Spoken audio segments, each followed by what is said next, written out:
असं आहे की कल्याणची घटना ही गंभीरच आहे आणि कायद्यासमोर सगळे समान आहेत।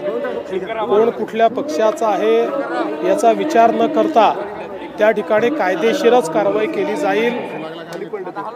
अशी कुठली घटना घडली की पोलीस स्टेशनमध्ये गोळीबार झाला याचंही सत्य आपल्याला त्या ठिकाणी काढावं लागेल। म्हणून मी या संदर्भात वरिष्ठ स्तरावरनं चौकशीचे आदेश डीजींना दिलेले आहेत आणि या संदर्भात अत्यंत कडक कारवाई ही केली जाईल। सर, या संदर्भात सुप्रिया सुळे असं म्हणाले वरिष्ठ स्तरावरनं करणार। सर, लालकृष्ण अडवाणी यांना भारतरत्न पुरस्कार जाहीर केला आताच नरेंद्र मोदी यांनी। मला असं वाटतं की मी आता तुमच्याकडंच मला माहिती मिळाली, मी माहिती अजून काही घेतली नाही आहे, पण जर तो जाहीर झाला असेल तर मला अतिशय आनंद आहे। कारण अडवाणीजी हे खऱ्या अर्थानं या देशाचे लोहपुरुष राहिलेले आहेत।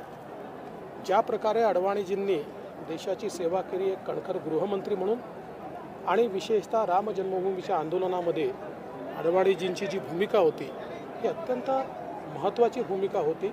सातत्याने देशाचा विचार मनात असलेले आणि आपल्या संपूर्ण जीवनामध्ये 60-70 वर्ष जो व्यक्ती राजकारणामध्ये राहिला पण निष्कलंक कुठलाही आरोप त्यांच्यावर नाही अशा प्रकारचं चारित्र्य घेऊन जो व्यक्ती राजकारणामध्ये राहिला आणि त्यांचा प्रचंड व्यासंग राहिलेला आहे।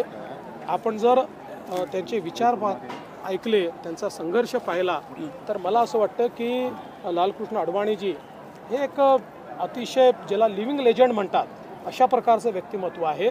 त्यामुळे भारतरत्न जर त्यांना आता मिळालेलं आहे असं आपण मला सांगितलं तर हे खरोखरच मला अतिशय आनंद आहे। वैयक्तिकदृष्ट्या अतिशय समाधानाची आणि आनंदाची गोष्ट।